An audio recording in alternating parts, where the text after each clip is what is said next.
Professora, a senhora publicou um livro aqui, Velas ao Mar, UX Exploring Expedition, 1838-1842, uma viagem científica pelo globo dos americanos. E a senhora descreveu esse trabalho todo, um trabalho bastante profundo de pesquisa. É interessante que a senhora diz aqui que os próprios americanos não se interessam muito por esta expedição, que foi tão importante, parece que foi a primeira dos Estados Unidos ao redor do mundo, é isso? Na verdade, é a primeira expedição científica ao redor do mundo. O navio principal da expedição, eram 6 navios, né? O navio principal da expedição, o Vincennes, ele já tinha dado a volta ao mundo, mas não com objetivos científicos, né? Não com esse aparato que foi montado para essa viagem. Só para dar uma dimensão, quantas pessoas estavam envolvidas nisso? Eram 6 navios e 346 homens. Nossa. 37 cartógrafos, esses eram os oficiais da Marinha, 8 cientistas, eles eram civis da operação, 2 artistas e o resto, os restante, eram marinheiros.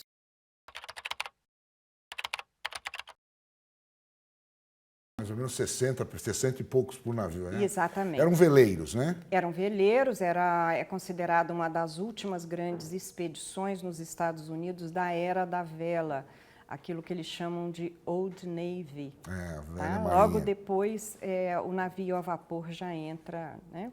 Bom, mas a senhora diz aqui, em um determinado momento, que os americanos não tinham tanto interesse nessa expedição. O que aconteceu para eles perderem o interesse? Uma coisa tão interessante assim. Na verdade, a expedição desaparece da memória nacional, né? É claro, quando você vai explicar memória, você sempre deduz determinados aspectos, né? É difícil explicar porque algo foi esquecido e porque determinados fatos são lembrados, né? Mas no caso dessa expedição, o comandante da expedição era um homem bastante difícil, né? E ele ultrapassou algumas regras da própria US Navy durante a expedição. Por exemplo, ele submeteu alguns marinheiros a castigos físicos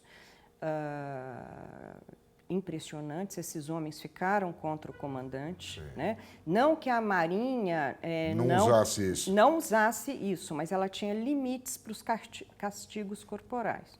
E ele ultrapassou em muito esses castigos. Além disso, as indicações são de que ele pretendia subir rapidamente na hierarquia da Marinha e ele se incomodava de ser ainda um lieutenant, um capitão-tenente. Tanto que parece que ele, isso um outro historiador que entrou nessas questões, ele atravessou o Pacífico com as insígnias de almirante no uniforme. E ele era ainda um lieutenant. E isso, quando eles chegaram de volta em casa, ele foi a cortes marciais. Por conta dessas duas questões, e também tinha alguns dos oficiais refutaram algumas das suas observações científicas. Então, a Marinha, assim que eles chegam em território nacional, ao invés das glórias que o Charles Wilkes esperava, ele esteve sob cortes marciais. Sim. Mas logo depois, a expedição chega nos Estados Unidos em 1842. Ela foi feita entre 1838 e 1842. Em 1846, a Marinha os Estados Unidos entram em guerra com o México, quando o México perde metade do seu território. Aliás, o México perde metade do seu território após o mapeamento que a US Exploring Expedition fez da região, né? Então, e mais, oficiais da US Exploring Expedition estavam na guerra com o México e atuaram na tomada da Califórnia. né? Ou seja, eles foram preparar, na verdade, isso aqui era uma preparação. Era da uma guerra. preparação. Eles prepararam. Quando houve a guerra com o México, os Estados Unidos já tinham esse saber consolidado sobre a Califórnia e sobre a região onde é hoje o Oregon e o estado de Washington, que era uma região em disputa, né? Então, eles mapeiam tudo isso e, logo depois, entram em guerra com o México, tomam metade do território e negociam a região do Oregon com Inglaterra e Rússia, e eles aí chegam ao Pacífico, as fronteiras nacionais chegam ao Pacífico. Quando eles começaram a expedição, as fronteiras do país iam, a grosso modo, até as Montanhas Rochosas, né? Então, aí a Marinha se volta completamente para a guerra com o México. A partir da guerra com o México, o país começa com a entrada desses novos territórios que eles tomaram do México no Estado Nacional. O país se divide para saber se esses territórios seriam escravocratas ou não, né? O que mudaria o balanço de poder de sulistas e nortistas no Congresso Nacional, né? Em seguida, 1861, explode a Guerra Civil e aí a Marinha também se divide entre nortistas e sulistas durante a guerra, né? Ou seja, a expedição foi jogada sombra sobre ela porque luzes foram para outras coisas. Para outros Ela foi temas. ofuscada, é isso? Ela foi ofuscada. Mas até hoje, a senhora disse que permanece esse desinteresse dos pesquisadores, porque foi uma expedição científica, pelo que a senhora relata aqui, muito importante mesmo. Muito importante. E eles até hoje não são poucos que se interessam. Alguns historiadores que se voltaram para o grande público. Há poucos que se interessam de fato pela expedição. Eu considero muito difícil estudar uma expedição de circunnavegação. Por quê? Porque eles param muito pouco nos lugares. Ah, tá certo. Então, quando você estuda viagens e viajantes, pelo menos para os historiadores, você quer ver os lugares, você quer ver como é que os lugares visitados são descritos, são discutidos, e eles param muito pouco. A ideia é a circulação. E o objetivo principal deles era mapeamento de costas, mapeamento de desembocadura de rios. Sim.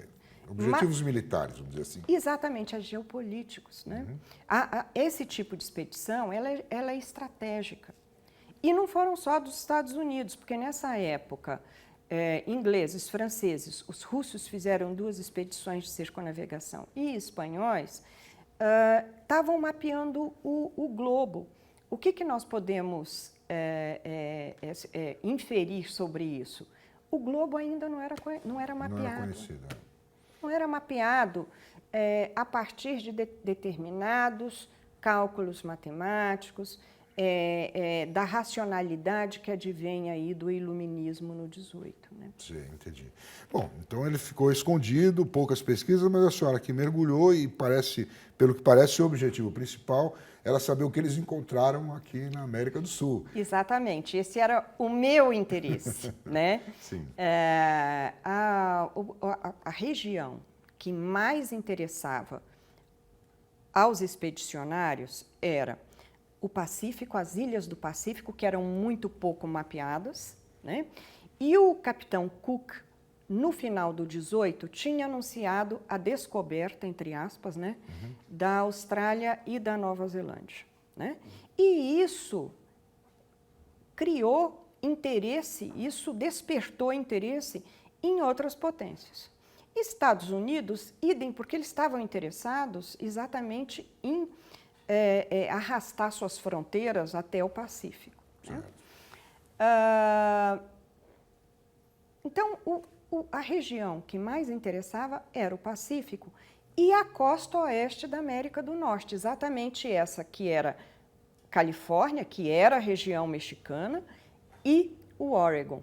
Tanto que é o lugar onde eles despendem maior tempo. Dos 4 anos ficaram quantos ali? Eles ficaram muitos meses ali, ficaram mais de um ano e meio, circulando pelo Pacífico, mapeando aquelas ilhas todas. Esse mapeamento, ele garantiria a segurança dos navios comerciais do país. Entendi. Quer dizer, um naufrágio era uma perda muito grande em termos de dinheiro, né? Mais do que em vidas humanas, né? Bom, mas a senhora conseguiu chegar nesse... Porque a senhora parece que pegou os livros do capitão, é isso? Porque saíram muitos tomos, né, dessa expedição, muito material, não é isso? Isso. O material são 23 volumes, sendo que os primeiros 5 volumes são a narrativa oficial da viagem. Tá. Mas eu analisei também o relato de viagem de marinheiros. Tá. Eu analisei o relato de viagem de um guarda-marinha, né, que é um aspirante oficial. Eu analisei a autobiografia do capitão, todo o material do Congresso, né, porque essa expedição foi aprovada no Congresso, né? As expedições da Marinha, algumas não precisavam passar pelo Congresso, né? Eu analisei jornais da época, revistas da época que trataram da expedição. Procurei também, por exemplo, no Brasil e na América Latina, jornais, no Brasil e em outros países da América Latina, jornais que também tivessem repercutido a expedição. A presença deles aqui. E é muito interessante porque, por exemplo, assim que eles imprimem os primeiros volumes, que tem inclusive a chancela do Congresso, né?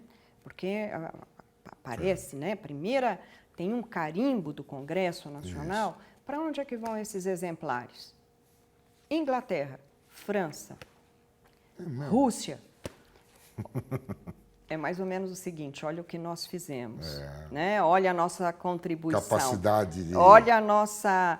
Por isso é que eu chego à conclusão de que é uma tentativa dos Estados Unidos se colocarem no mundo. Né? Como uma grande potência. Não como uma grande potência, porque eles não são nessa época. Mas né? eles iriam se tornar, eles estavam se preparando para isso. Né? Agora, eles não tinham nem o seu território completo. O mapa político do país ainda não tinha sido constituído e o Estado Nacional também não estava consolidado. Tanto não estava consolidado que a Guerra Civil ocorreu. Né? Mas eu acho que a expedição demonstra aspectos da cultura imperial do país. Tá? Eu não estou falando de imperialismo, eu estou falando nesse momento de uma cultura imperial, de uma atitude, né, no mundo. Eles tentam se colocar, já fincar sua bandeira no mundo. E a expedição é muito importante para isso. Né? Para reunir conhecimento. Reunir conhecimento. E quando você quer se colocar, quando um determinado país quer se colocar no mundo, há aspectos econômicos, políticos e os simbólicos.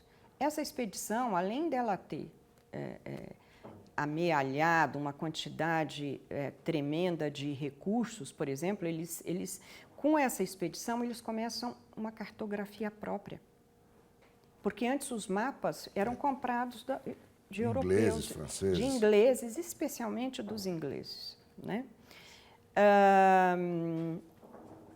Mas ela é simbólica também. Né? Eu costumo brincar que, por exemplo, quando a China se coloca como potência, o que ela faz? Né? Ela manda um homem para a Lua e cedia uma Olimpíada. O que isso quer dizer?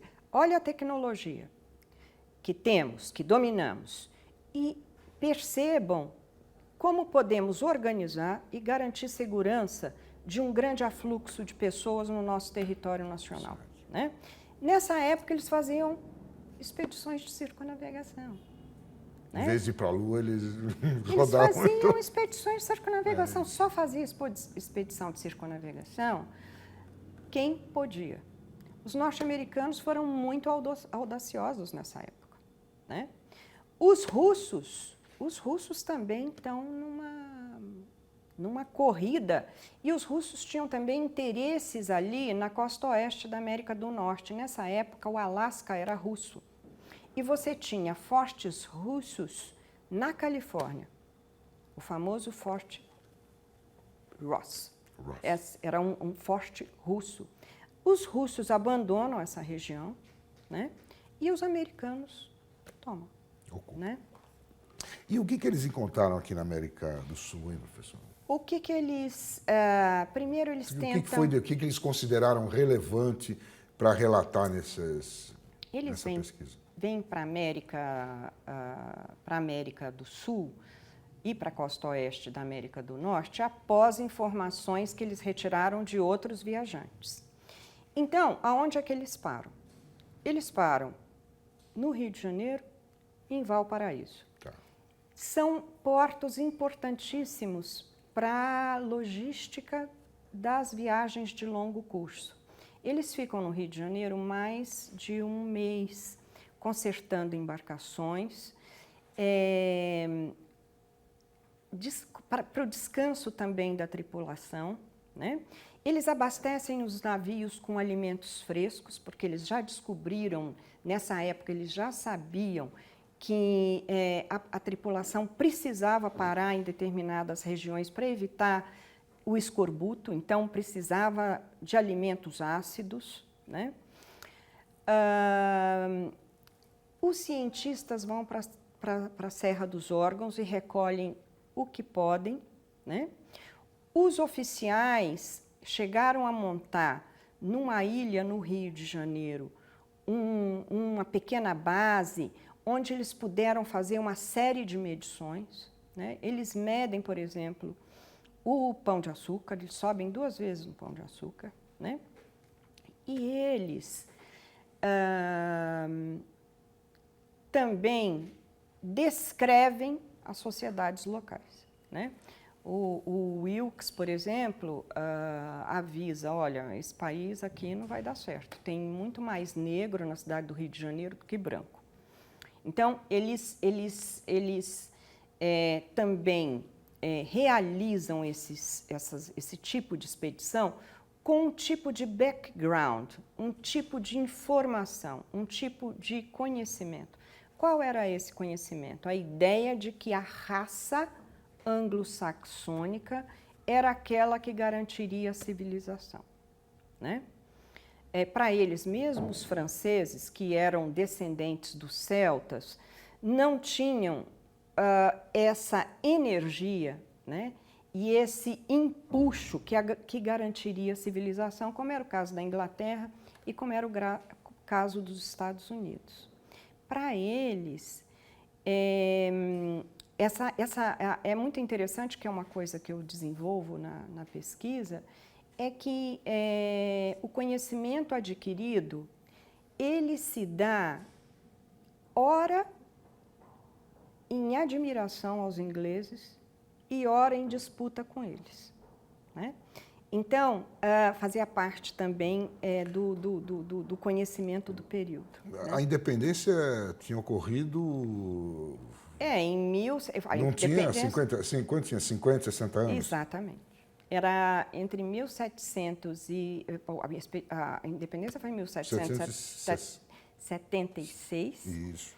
E a expedição em 38. 38, né? Então... 50, 60 anos. Exatamente, era pouco tempo. Então eles ainda eram um pouco ingleses, não carregavam essa coisa da... Era ambígua a coisa, né? Uma admiração e ao mesmo tempo uma disputa. Especialmente a US Navy tinha uma grande admiração pela marinha inglesa, né? Bom, mas e aí? Que mais do Sul aqui? Do Sul. Mediram o Corcovado, disseram que aqui só tinha negros. Só tinha negro. Que não ia dar certo. Mas se preparam aqui de forma muito... se capacitam aqui para atravessar o Cabo Horn. No Cabo Horn, eles perdem um navio. No Cabo Horn, ali também, eles ancoram uma determinada ilha onde eles podem ir para a Antártida. É a partir dessas regiões, a partir do sul da América do Sul e também do sul do que viria depois ser chamado de Austrália, é que eles vão para a Antártida e ali eles descobrem que a Antártida é um novo continente. Esse é considerado um dos grandes feitos da expedição. Né? Porque que ali não tinha só gelo. Não tinha só gelo, que havia terra, e que, portanto, a partir de então, os mapas do país, do mundo, do planeta, do Ocidente, tiveram que ser redesenhados.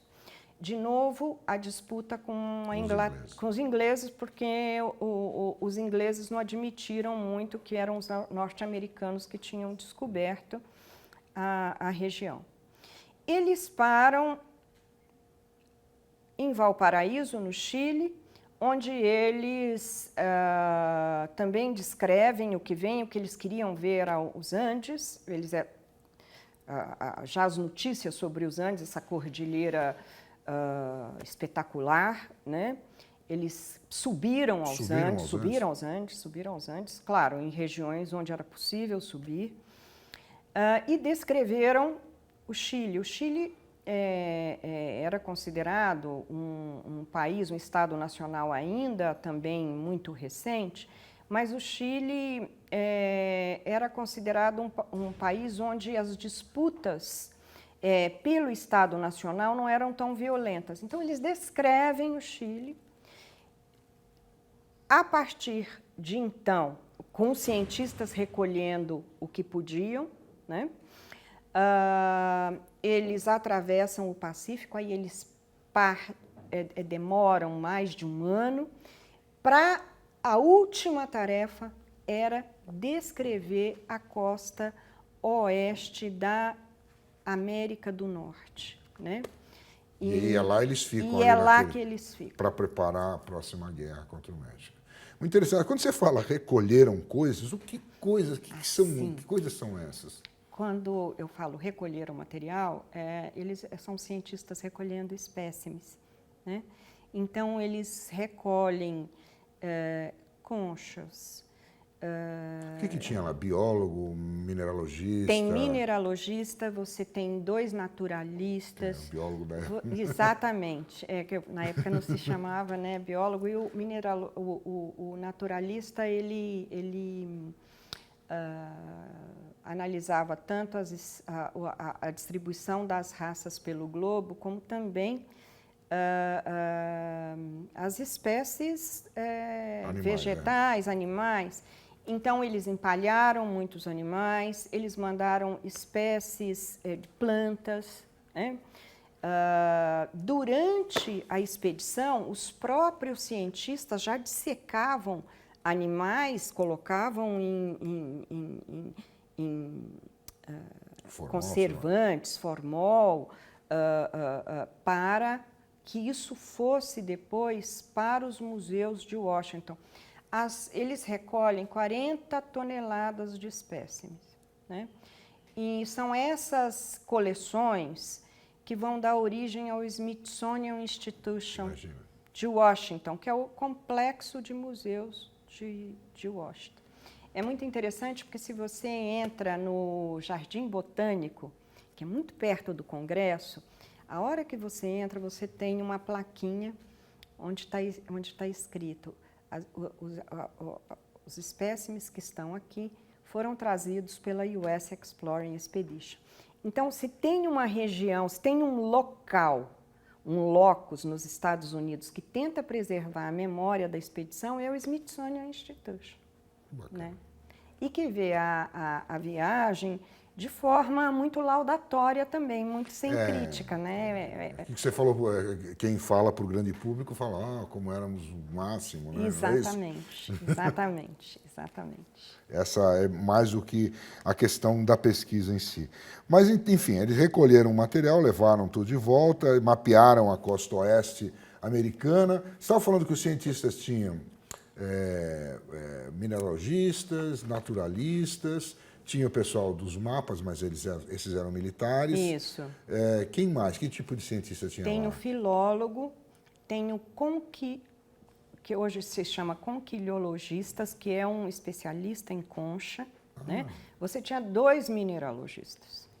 Então, um deles era assistente, né? O Dana, que era um dos mineralogistas, era um grande especialista na época, né?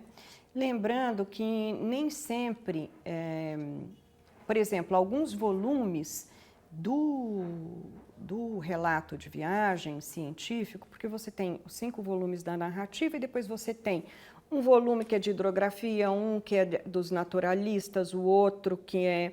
Nem sempre quem escrevia os volumes eram os cientistas que estiveram embarcados na expedição. Entendi. Né? Porque foi depois que chegou lá. Depois que chegou lá, por exemplo, um grande cientista, o Asa Gray, que depois foi um dos defensores da teoria do Darwin nos Estados Unidos, ele analisou, ele escreveu 2 volumes e ele nunca teve embarcado, ele podia usar apenas analisando ou classificando os espécimes que foram recolhidos. Então, essa expedição, na verdade, ela durou muito mais, além dela própria, além dos homens ao mar, tiveram que classificar isso tudo. Você falou 40 toneladas? 40 toneladas. Você classificar, enfim, Isso. desenhar, pintar. Porque eles trabalhavam muito com desenho. Você falou que foram alguns artistas, né? Foram 2 E artistas. você colocou no livro aqui umas pranchas muito bonitas de aves, né? As pranchas são lindas. As pranchas são lindas. São de um... E mesmo os desenhos... Os desenhos, que em preto e bico branco, de né? pena, eles são... Mostrando eles são a dimensão das árvores diante das pessoas. diante das pessoas. Então, eles têm a ideia de como você colocar os tamanhos, como você... Colocava um homem para saber, Exatamente. do lado, para saber como era grande Como aquilo. era grande, né? Para dar perspectiva, né? E, assim, desenharam os locais também. Desenhavam os gente, índios, aborígenes. Índios, aborígenes. O mapeamento era feito com método de triangulação, que era um método bastante revolucionário na época. Né? Então, por exemplo, eles conseguiam... se você olhar os desenhos da época, eles pegavam uma determinada ilha e faziam vários triângulos ao redor dela. Tá, para fazer o mapa, para ter um critério de mapeamento, né? Porque é o seguinte, você precisava, nessas ilhas também, além de você mapear, você precisava localizar portos que não oferecessem riscos aos calados dos navios. Isso, se o calado muito fundo, ele bate numa rocha. E pronto. Exatamente. Pronto. Bom, e você gostou do resultado aqui do livro? Porque não é exatamente o seu trabalho a sua tese de livre-docência, mas é um livro já acessível, enfim. Você tirou muita coisa? Como é que foi aqui? Não, eu não tirei quase nada. Porque Tá. quando eu fiz a tese de livre-docência, eu também já estava pensando em publicar o material, porque eu acho que uma viagem dessa precisa ser, né, divulgada. E porque ela fala muito dos Estados Unidos, ela fala muito da tentativa dos Estados Unidos se colocar no mundo. Eu sou muito preocupada durante toda a minha vida acadêmica. Eu me preocupo, eu sou professora de História e de Relações Internacionais, então a minha preocupação sempre esteve em observar, em tentar compreender como é que se constituem as potências. Né? Tanto que agora eu vou voltar a estudar a Segunda Guerra Mundial, os Estados Unidos na Segunda Guerra Mundial, que é quando eles conseguem a hegemonia. Isso, né? a partir daí. Então eu volto para a Segunda Guerra, porque no meu doutorado eu trabalhei a Segunda Guerra.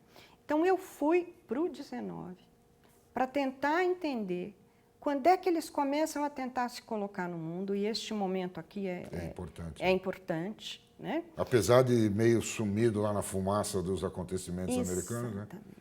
E eles serem ainda um Estado nacional em Constituição, né? eles se tornam uma potência extra-europeia no final do século XIX. Já no final do século. Já no final do século XIX. Eles já são uma potência extra-europeia e eles já estão com uma economia poderosa. Pungente, né? Pungente. E eles estiveram aqui, a gente tinha declarado a independência fazia pouquinho, né? 15 anos, 16 anos. Exatamente. O Brasil era um país muito mais cru, vamos dizer assim, do que os Estados Unidos. Eu acho assim,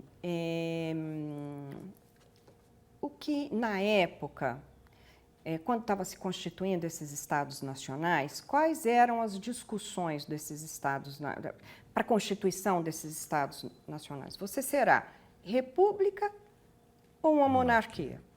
Eu lembro que a Inglaterra era uma monarquia constitucional, não era um absurdo você optar por ser uma monarquia constitucional nessa época. Se você era república, o país optaria por ser uma federação ou uma confederação. Tudo isso estava circulando dos dois lados do Atlântico e nas Américas isso explodiu, esse debate explodiu. Né? Tanto que os Estados Unidos, antes de serem uma federação, eles foram uma confederação. Agora, por exemplo, o Brasil e outros países da América Latina, eles estavam usando esses mesmos métodos. Só que não interessava para eles, nesse momento, pensar numa viagem de circunnavegação. O que eles queriam nesse momento? Eles queriam mapear suas costas. Né? Inclusive, o Brasil era um país bastante grande que não se sabia nada a respeito dele. Exatamente. Precisava mapear essas costas. Então, o Brasil, inclusive, convidou muitos estrangeiros para ajudarem a mapear essas costas. Né? Bacana, professora. Obrigado pela entrevista. Parabéns pelo seu trabalho, que levou bastante tempo, eu acredito, né? Levou 8 anos. 8 anos. Parabéns pelo trabalho e boa sorte na sua próxima pesquisa sobre a Segunda Guerra. Vamos ver quando é que sai. Eu agradeço muito o convite de vocês. Tá bom, Muito obrigada.